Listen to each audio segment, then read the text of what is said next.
Hoy estamos tratando una medida, en este caso allanamientos a la vivienda, a la morada de un senador de la Nación, que es inédito. No es cierto lo que se dijo acá de que en el año 2001 se allanó a un senador con motivo del escándalo de los sobornos. No es cierto. Esta es la primera vez que se va a allanar la vivienda de senadores. Miren, en el año 2001, con motivo del escándalo de corrupción institucional más formidable del que se tenga memoria, a punto tal que motivó la renuncia del entonces vicepresidente de la Primera Alianza, Chacho Álvarez, cuando leyó en aquella reunión de labor parlamentaria un anónimo, el mayor escándalo del que se tenga memoria, ni siquiera en esa oportunidad se allanó la vivienda de ningún senador. Lo que se hizo fue simplemente una inspección. Aquí tengo la inspección al despacho de un senador. Genud presidía. Continuamos con el orden previsto en el plan de labor parlamentaria. El extinto senador Genud, a quien conocí, fui también colega en este mismo recinto. Y lo único que se hizo en esa oportunidad, donde se acusaba a los senadores de ambos partidos mayoritarios de haber recibido coimas para aprobar una ley, lo único que se hizo al despacho del senador Cantarero fue una inspección ocular por parte del juez Liporache. Mire, acá está como el parlamentario, y aquella época recordaba el evento. Liporache visitará hoy las oficinas de Cantarero, casi una reunión social, señora presidenta. Es más, aquí en un acta del Poder Judicial de la Nación, referida a esa causa penal, se agregó copia de la resolución dictada con fecha 27 de septiembre del año 2000 por el Honorable Senado de la Nación, mediante el cual se autorizaba a este tribunal a constituirse en el despacho del senador Emilio Cantarero para que procedieran a una inspección in visu. Esto es todo lo que se hizo. No es cierto lo que se dijo hoy aquí para fundamentar esto. Y además lo recuerdo muy bien, ¿sabe por qué, señora presidenta? Porque además a los que hoy hablan del respeto a la ley, para evitar una crisis institucional que podía presuponer la declaración de un senador ante el quite de los fueros para prestar declaración indagatoria, porque en aquel momento no estaba permitido esto, no se le podía tomar declaración indagatoria a un legislador. El juez tenía previamente que desaforarlo. ¿Qué se hizo? Se modificó la ley de fueros. No solamente no se citó, no se allanó a nadie, sino que además modificaron la ley de fueros. ¿Y sabe por qué lo recuerdo? Porque yo en ese momento había dejado ya de ser senadora. Me habían expulsado de ese bloque. O sea, voy a ser la primera senadora allanada, fui la primera presidenta mujer y fui también la primera senadora expulsada del bloque oficialista. Como verá, vocación de hacer cosas inéditas tengo como política. Y me acuerdo muy bien porque ya era entonces diputada de la Nación. Había renunciado a mi banca, la que me correspondía como senadora hasta el 2001, y me había ido a competir por una banca de diputados para ayudar en ese momento a nuestro partido que estaba hackeado. Y en la Cámara de Diputados presenté un proyecto de ley antes de que se produjera este escándalo de las coimas, de la famosa Banelco, presenté un proyecto de ley donde abordaba el problema de los fueros desde un aspecto jurídico y decía que cualquier legislador podía ser requerido para todas las acciones judiciales por cualquier juez sin necesidad de ser desaforado. Una cosa, puntos más, puntos menos, era eso. Me acuerdo entonces que cuando se produce la discusión, porque hubo además una solicitud de parte del Ejecutivo de entonces al Parlamento para que modificaran la ley de fueros, lo recuerdo muy bien, cuando un diputado entró diciendo, acaban de aprobar en diputados, vamos a tratar urgente esto, me acuerdo que, como también querían tratar el proyecto que yo había presentado, pedí permiso para abstenerme. ¿Por qué? Porque lo que yo había presentado como un proyecto para dar una respuesta jurídica a un problema de reglamentación de fueros había devenido en un problema político. El problema político profundo es que para obtener la reforma laboral que precarizaba los derechos de los trabajadores, habían coimeado a senadores de los dos partidos. Este era el problema político que tenía el país.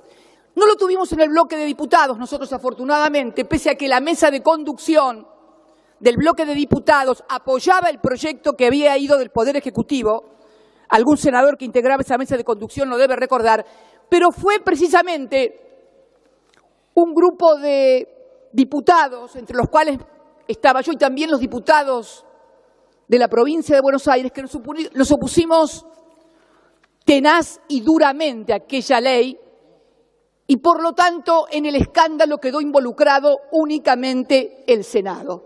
Esta es la historia del mayor escándalo de corrupción institucional. ¿Y por qué corrupción institucional, señora presidenta? Porque le habían pagado a legisladores para que dieran una determinada norma. Esto era el gran escándalo. Bien,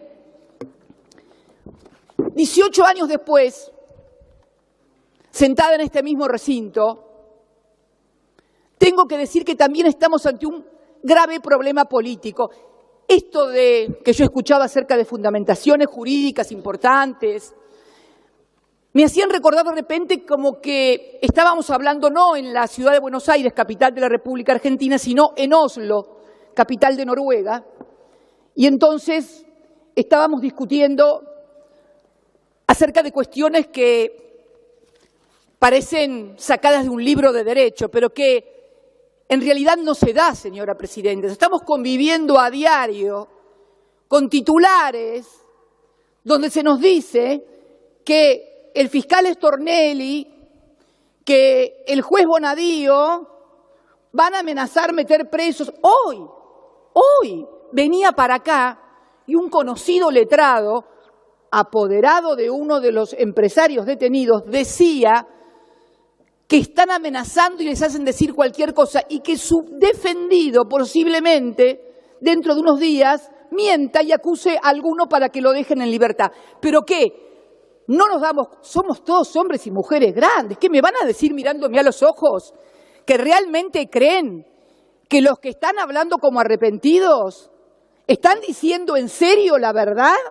¿Ustedes creen realmente que la patria contratista y la cartelización de la obra pública empezó el 25 de mayo del 2003? ¿En serio que se produjo esa reunión tal cual cuenta un empresario que dice que lo llamó un ministro y le explicó cómo tenían que hacer a él, que venía de varias presidencias de la Cámara Argentina de la Construcción? La patria contratista, ¿cómo se cartelizaba la obra pública? ¿En serio? En la República Argentina que preside Mauricio Macri, no Konrad Adenauer, no tenemos de presidenta a Konrad Adenauer, está de presidente Mauricio Macri, el hijo de Franco, el primo hermano de Ángelo Calcaterra, el hermano del alma de Nicky Caputo. ¿Qué me van a decir en serio? ¿Y sabe cuándo pude corroborar esto, señora presidenta, en esta causa? Cuando me levanto un día y veo un titular en un diario. Un empresario confesó que pagó $600.000 por un decreto de Cristina Kirchner. Pedí el decreto. pedí el decreto, señora Presidenta. El empresario es Gabriel Romero, que no es un empresario K. Gabriel Romero era chatarrero, creo. Empezó como empresario cuando le vendieron los talleres de EMEPA en Chascomús, no en Calafate ni en Río Gallegos, ni existíamos nosotros. Ahí empezó su despegue como empresario, y si tiene alguna cercanía no es con los K ni con una familia presidencial K, en absoluto. Este empresario, siempre a tenor de lo que titulan los diarios, decía que había tenido que pagar $600.000 por un decreto que yo había firmado. Lo pedí. Todos sabemos que la mayoría de los decretos que firmamos los presidentes están dentro de la esfera de las facultades discrecionales que el Poder Ejecutivo tiene y que le asigna la Constitución. Pero este no era el caso. Estábamos ante un decreto que claramente establecía un método de construcción de la decisión en la cual el presidente lo único que podía hacer cuando esto culminaba era ratificar lo que había venido a sus manos, porque antes de sus manos había pasado por la del Procurador de la Nación, que tenía obligación de dictaminar y lo modificó. Con la UNIREM, que hizo audiencia pública y lo modificó. Con la Sindicatura General de la Nación y con este cuerpo, señora Presidenta, tenía el acta, acuerdo que yo ratifiqué como presidenta, fue además de modificada por la Procuración, por la UNIREM, por la audiencia, fue modificada por el dictamen de mayoría de la Comisión Bicameral de Seguimiento de los Actos Delegados. Un dictamen de mayoría, creo que lo firmaba el señor presidente, entre otros, senadores y senadoras y diputados y diputadas, el señor presidente actual del bloque de Argentina Federal, el senador Miguel Pichetto. Recién después de todas esas firmas y de todas esas aprobaciones, llegó a mi despacho. Pero ahí me acordé de otras cosas también. Ahí me acordé que este decreto que versaba sobre la renegociación de la hidrovía, que mencionaba hoy el senador Pino Solanas,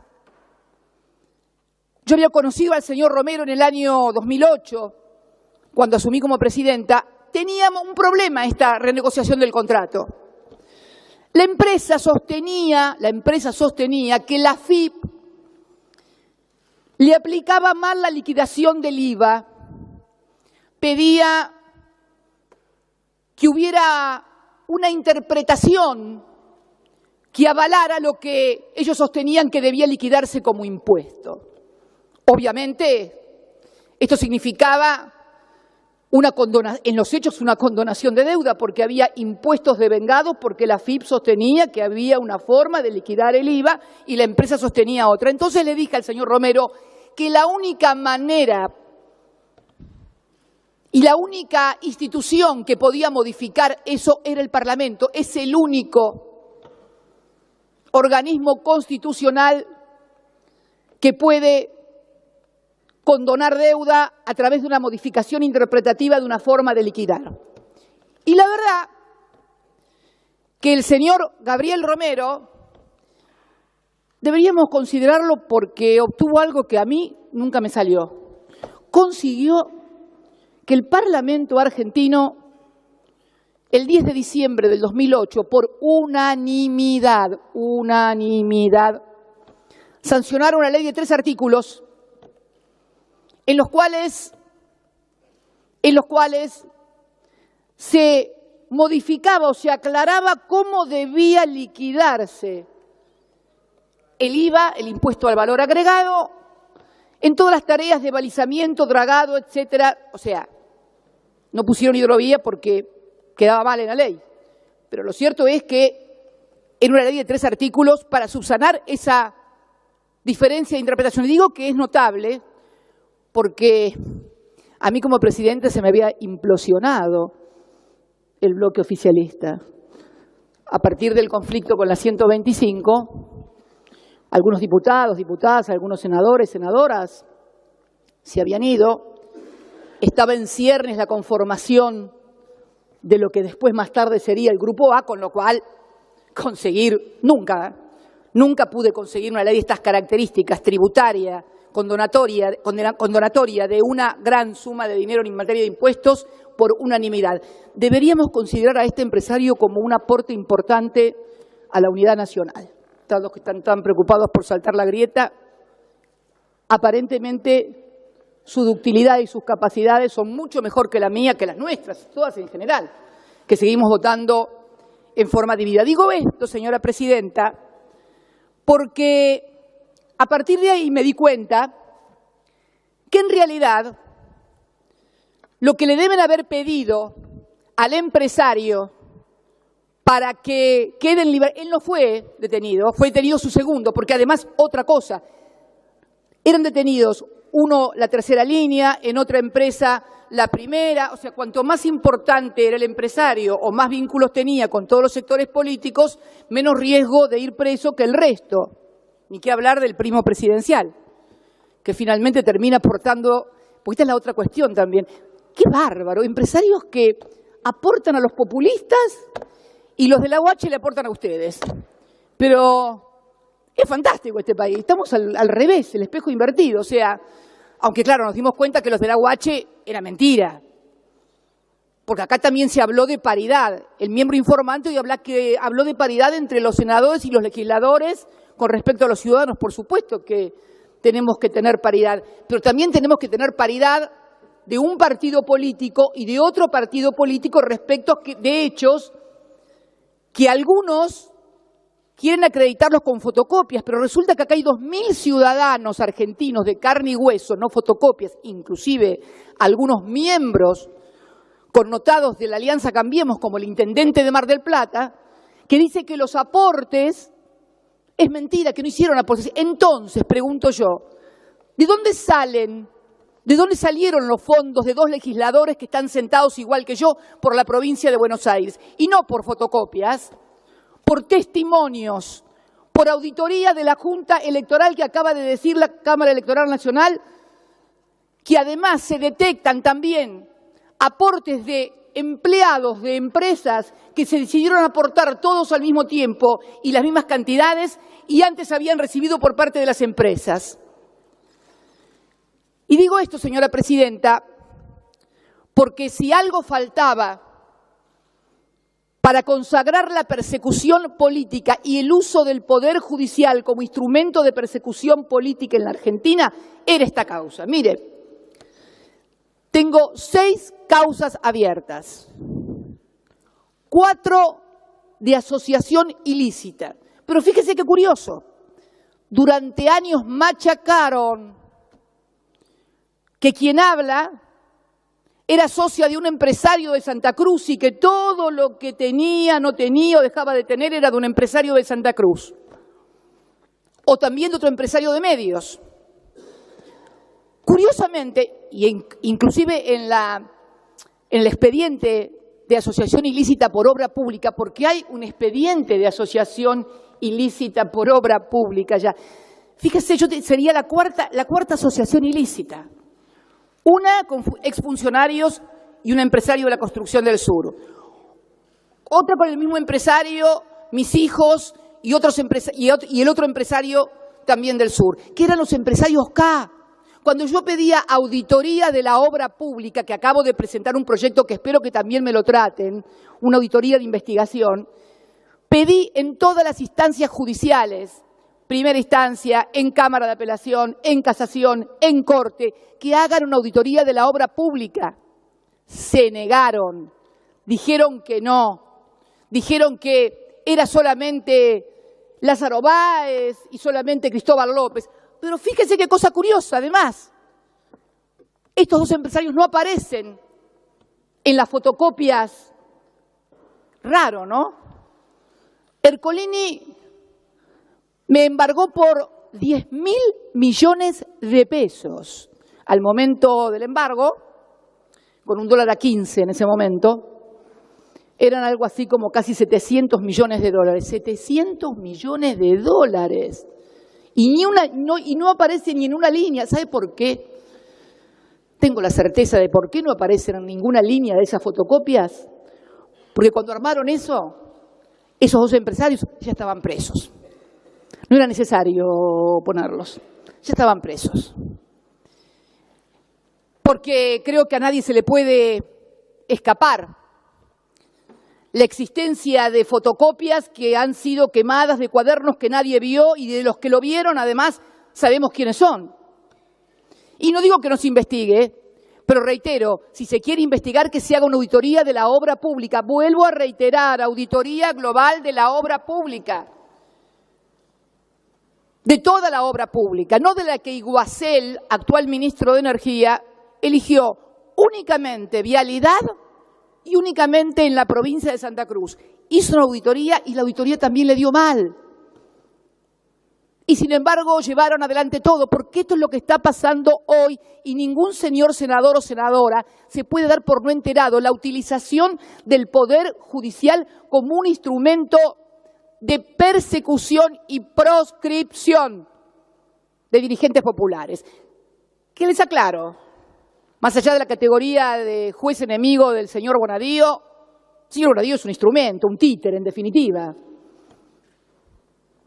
Esto es un modelo regional que podemos estar viendo en Brasil claramente. El otro día, cuando finalizaba el discurso del señor presidente del bloque de Argentina Federal, hablaba de que todo esto deteriora la política, en fin, y que se llegaba así en Brasil que un militar de derecha, fascista como Bolsonaro, que podía llegar presidente. Se le olvidó un detalle,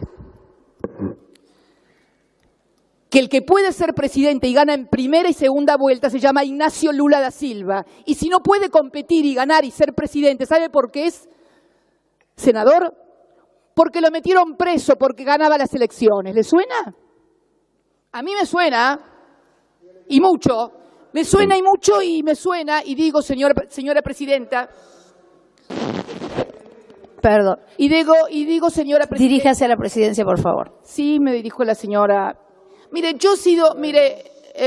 presidenta, señores senadores y senadoras, yo he sido invocada por distintos senadores un montón de veces. Que la expresidenta esto, en este recinto, en los programas de televisión cualquiera puede decir cualquier cosa, que no se atendía a la producción. Yo he soportado todas las críticas y parece ser que no puedo decir una palabra porque todo el mundo se molesta. Ustedes son testigos, señores senadores, compañeros y compañeras peronistas y colegas de las otras bancadas, cómo se me reprocha que tal política, que tal otra, que no hay autocrítica, que esto, que lo otro. Basta que yo diga algo para que salten como leche hervida. La verdad, todos son muy democráticos y amplios, en tanto y en cuanto la amplitud y la democracia se ejerza sobre otros y no sobre las propias conductas. Yo creo, sinceramente, señora presidenta, que estamos en un momento, lo decía hoy la senadora Sangnún de Santa Fe, del lawfare, en donde, decían recién un senador, no se puede comparar con la dictadura. Es que ya no es necesario recurrir a los métodos que se vivieron durante la dictadura. En aquellas etapas había que suprimir al adversario, sobre todo cuando los adversarios eran indomables e incorregibles.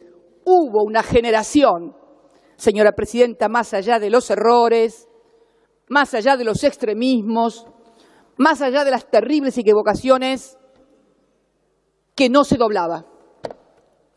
Esto es así. Y porque no se doblaban, los desaparecieron a los 30.000. Tan simple y sencillo como eso. Hoy ya no es necesario. Hoy no es necesario andar matando dirigentes, desapareciendo gente, porque hay otra forma de desaparición, que es la eliminación mediática. Es lo que señalaba muy bien recién el senador Rodríguez Sá cuando decía el tormento de la exhibición permanente de la foto que ven tus hijos, tus vecinos, tus amigos, tus parientes. Cuando por ahí un senador o una senadora se equivoca, aun cuando tenga posturas que yo no comparto, pero que lo toman y entonces le dan 20, lo mortifican y le dicen, mira el estúpido, la estúpida esta lo que dijo, y dale. Eso también es una forma de presión sobre los legisladores y las legisladoras. Hoy no es necesario recurrir, pero, a ver, no estoy explicando ni contando nada que ninguno de ustedes no sepa. Hoy la presión se da de otro modo. Y yo creo que esta instrumentación del poder judicial que se da aquí, en la Argentina, que se da en Brasil, que se da en Ecuador, es una estrategia regional. No tengo ninguna duda y creo que quienes estamos sentados en estas bancas, con mayores o menores diferencias, también lo sabemos. Pero, ¿por qué es necesario esto? ¿Por qué hay que suprimir? Porque alguien dijo esto le puede pasar a cualquiera. Error. Estas cosas no le pasan a cualquiera. Si los cualquiera votan lo que quiere el poder, si los cualquieras o cualquieros levantan la manito para reforma previsional, para pacto fiscal, para lo que necesite el poder de turno, no le pasa nada a nadie. Es mentira. Estas persecuciones le pasan a los que con errores y con aciertos creemos en algo y defendemos ese algo. Y yo creo en lo que hice como presidenta de los argentinos. Creo en la redistribución del ingreso. Creo en el empoderamiento de los derechos, creo en las universidades públicas, creo en la ciencia y la tecnología, creo en todas y cada una de esas cosas, creo en el desendeudamiento como un instrumento de autonomía en la toma de decisiones de un país. Sí creo en esas cosas, no me van a hacer arrepentir. Si creen que con los bonadíos, con los desafueros, me voy a arrepentir, no. No me arrepiento de nada de lo que hice. En todo caso, me arrepiento de no haber sido lo suficientemente inteligente o amplia para convencer y persuadir de que lo que estábamos haciendo, con errores o con aciertos, había mejorado la vida de millones de argentinos y había mejorado la posición de la República Argentina. Mire, Presidenta, cuando terminé mi mandato, el dólar estaba a 9.60, si mal no recuerdo. Cuando fui a dar mi primera declaración indagatoria con Bonadío por dólar futuro, y permítame una digresión con esto de dólar futuro, estamos a punto de ir a juicio oral por dólar futuro. Quien habla, mi exministro de Economía, Axel Kicillof, el expresidente del Banco Central, Enrique Banol, y todo el directorio de ese entonces del banco. Por dólar futuro, que no perdimos plata porque la diferencia de los 55.000 millones se produce cuando ustedes devalúan, ustedes devaluaron. Ustedes decidieron el precio de los contratos a futuro el 13 de diciembre, Mario Quintana, domingo 13 de diciembre, en la Casa de Gobierno, con el titular del ROFEX, en una negociación absolutamente incompatible con la función pública, porque además el señor Quintana y Caputo habían celebrado contratos a futuro que fui denunciada por el por el senador Pinedo y el diputado Negri. Nos denunciaban que nosotros estábamos haciendo contratos de dólar a futuro para que los amigos nuestros se llenaran de plata. Cayó en Bonadío. Bonadío allanó en plena campaña electoral y en plena ronda cambiaria el Banco Central. Resulta ser que no hubo un solo funcionario de mi gobierno, ni allegados ni conocidos, que hubieran celebrado contratos futuros. Los que habían celebrado contratos futuros eran ustedes. Y los que vamos a juicio oral somos nosotros. No voy a entrar en las LEVACs, no voy a entrar en los botes, no voy a entrar, en los botes van a entrar, me parece, en algún momento todo el mundo si vamos y seguimos como estamos, pero no voy a entrar en esas cosas, no voy a entrar en la quema de reserva, no, quema no, porque quema en realidad sería que se quemara y no se lo llevara a nadie. En la entrega de reservas vergonzosa y delictiva que hicieron para mantener el tipo de cambio, se pudieran retirar el JP Morgan y otros grandes fondos de inversión que además habían tenido como empleados a los actuales funcionarios. Es un escándalo y ustedes lo saben. Y los procesados somos nosotros. Y los que luchan contra la corrupción son ustedes. Pero por favor, nos tomaron a todos de estúpidos o de estúpidas. Cuando fui, decía, a declarar en ese momento la indagatoria el 13 de abril del 2016, el dólar estaba ya a 14.60, creo, 14.60. Voy por la sexta declaración indagatoria y el dólar ya va a 31 pesos. ¿Ustedes creen que van a solucionar o tapar el sol con la mano a partir de, como dijo algún ministro que reputado periodista, que no es acá precisamente, dijo, bueno, si no hay pan, que haya circo? Esta es la otra gran maniobra del lawfare. Al mismo tiempo que sirve para perseguir y proscribir, sirve para distracción, que debo decirle cada vez le da menor resultado, porque cuando la gente le empiezan a llegar las facturas que le están llegando de luz, de gas, cuando no le alcanza para comer, la verdad que las tapas de Clarín son buenas, pero ¿sabe qué? En el café con leche o en el mate cocido no sirven. Ahí hay que poner pan o galletitas. Tampoco sirven para hacer guiso, ni los zocaleros, ni los diarios. Mucho menos para triturar el diario y ponerlo en la nafta, que hoy está a precio dólar. Y entonces hoy, en esta Argentina, que seguramente había problemas en el 2015, no hay un país sin problema, pero el endeudamiento estructural no era uno de ellos. Al contrario, fue la gran virtud de nuestro gobierno, desendeudar al país. Tanto lo desendeudamos que ustedes pudieron contraer una deuda superior, muy superior en 2 años y medio a la que contrajo la dictadura militar durante toda su gobierno. Es increíble lo que han hecho. Han endeudado en más de 100.000 millones de dólares el país. ¿Dónde está, señora presidenta, los 100.000 millones de dólares? No están en las universidades, no están en los colegios. Hoy acaba de volar una directora y un portero en un colegio de la provincia de Buenos Aires. ¿Dónde están los más de 100.000 millones de dólares que recibimos de préstamos? Se dice que van nuevamente a negociar otra ampliación de préstamo con el Fondo Monetario Internacional. Y este método de distracción me parece que debería ser revisado. Porque miren, y a los que creen además que yo soy un obstáculo, yo no soy el problema de este gobierno. El principal problema que tiene este gobierno son ustedes mismos y sus políticas espantosas. Espantosas sus políticas, no soy yo. Y tampoco soy el problema que algunos hombres de mi partido, porque también no puedo ignorar que junto a todo esto hay intenso fuego amigo, creen que yo soy el obstáculo para llegar no sé a dónde. Miren, quiero ser sincera, si mañana o este mismo momento un rayo me partiera y de mí quedaran solamente esparcidas las cenizas, hay algunos que no llegarían igual nunca por el voto popular a presidente. Pero lo lamento, pero no soy yo el problema, señora presidenta.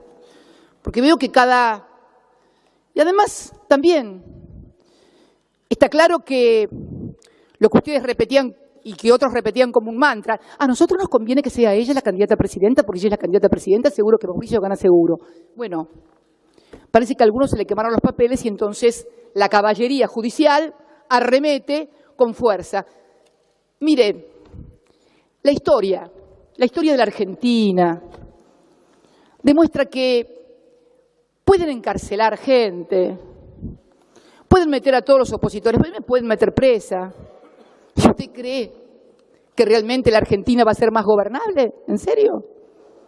Yo me atrevo a decir que no es así, que al contrario, deberían comenzar a intentar rever políticas en lugar de insistir en ese tipo de cosas. Y en cuanto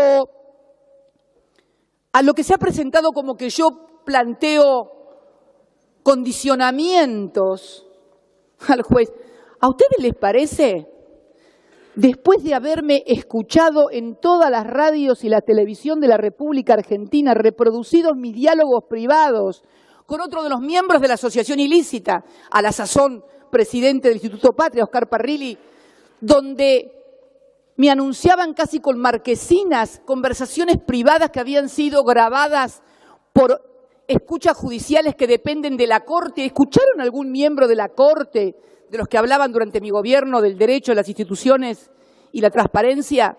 ¿A alguien se le movió un pelo al ver que una expresidenta de la Nación, sus conversaciones privadas son difundidas? ¿Les parece en serio que no tengo derecho a desconfiar? Hoy mismo subí a mi red un videíto que andaba circulando por la red respecto del allanamiento de una inmobiliaria en Río Gallegos. 3 allanamientos sufrió la inmobiliaria de Río Gallegos, 2015, 2016 y 2017, todos de Bonadío. Y ahora presentaban una imagen de la inmobiliaria desocupada. ¿Sabe qué recuperamos? Recuperaron la imagen inicial, la que había salido en el 2015, editada por Perfil, donde estaba la inmobiliaria con sus carpetas, o sea, la inmobiliaria ocupada, que fue el primer allanamiento. Esto es la manipulación descarada de la justicia, de las filmaciones y de los registros. Pero además, señora presidenta, también ha sido objeto de vigilancia por parte de personal de la AFI. ¿Alguien imagina lo que hubiera pasado si nos hubieran encontrado a nosotros con personal de la AFI o de la ex-CIDE monitoreando en la Fundación Pensar o en la suya misma? Capital se llama, no, Suma se llama la suya, Suma. A ver qué es lo que hacían, quién salía, quién entraba. Esto está pasando en la República Argentina. Por lo tanto, no hablemos como si estuviéramos en Oslo. No estamos en Oslo.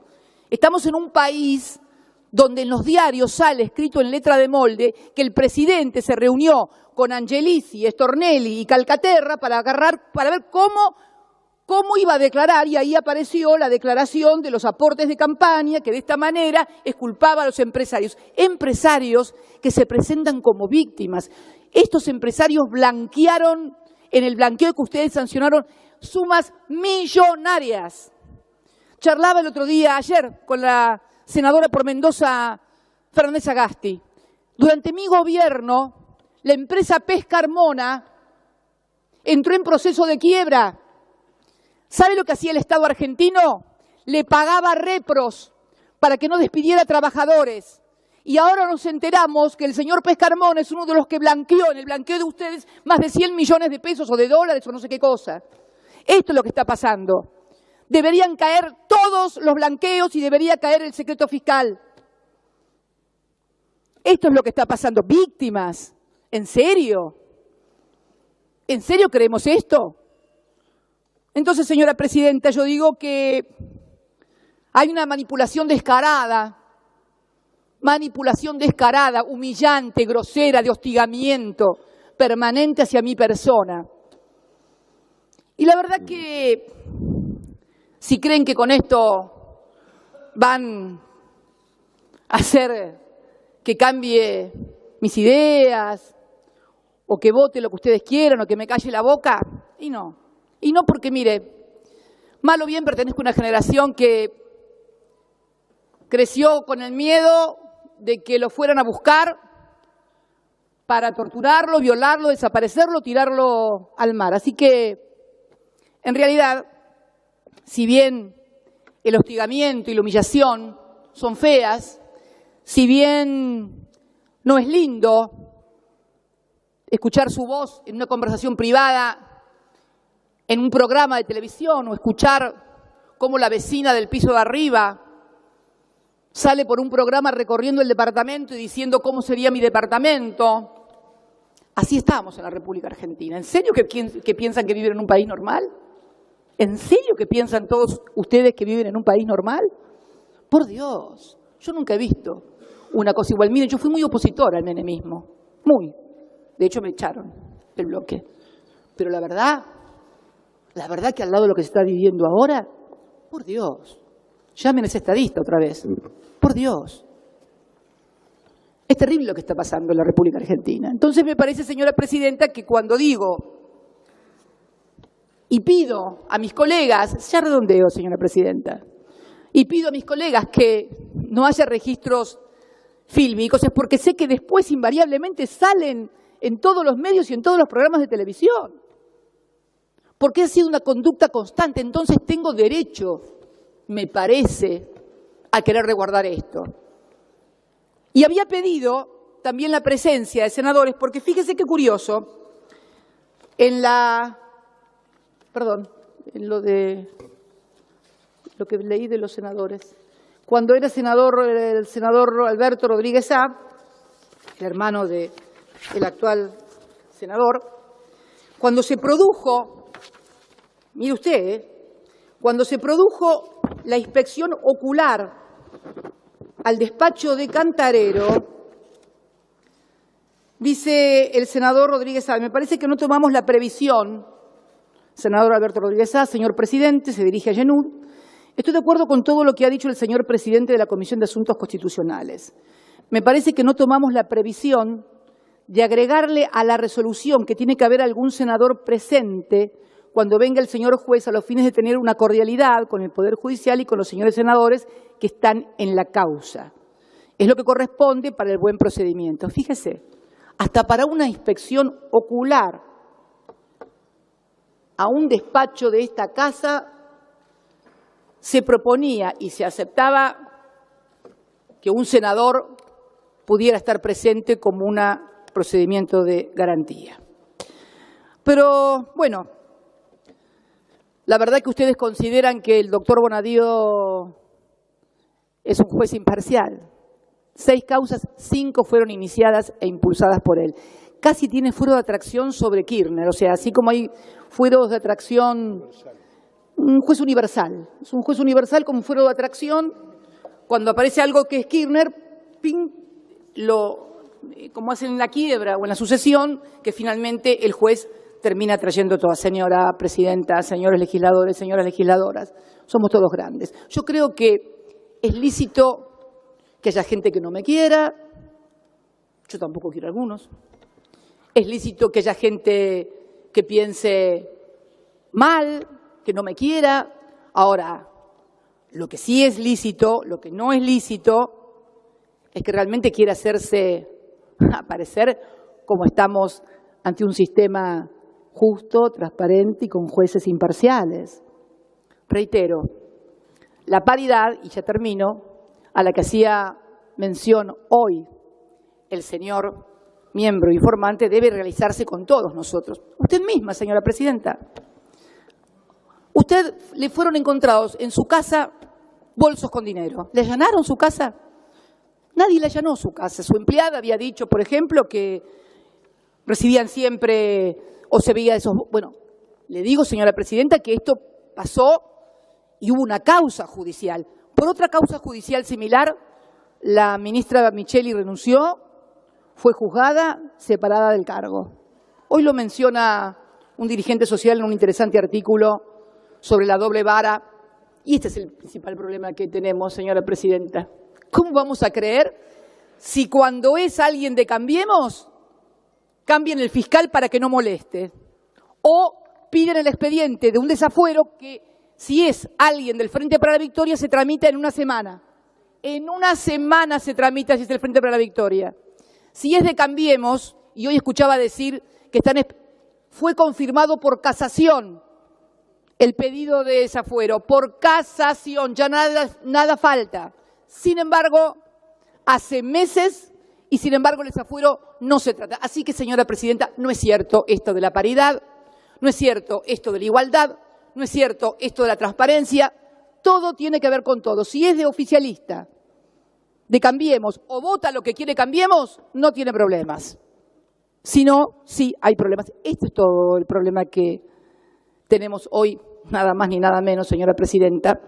Y además también, para finalizar, que cuando uno ve que hemos discutido durante todo un día esto y nadie dice nada de Fondo Federal de Soja, de eliminación de los reintegros a las exportaciones de las economías regionales, de las tarifas escandalosas que están llegando. Y bueno, señora presidenta, creo sinceramente que además de paridad, deberíamos también, ¿sabe qué?, intentar solucionarle la vida a la gente o hacérsela un poquito más fácil de lo que la están teniendo. La gente está teniendo la vida muy difícil y nosotros, legisladores y legisladoras, oficialistas y opositores, no estamos haciendo absolutamente nada para mejorarle la vida a la gente. Muchas gracias, señora presidenta. Tiene la palabra el senador Pichetto. Muchas gracias, presidenta.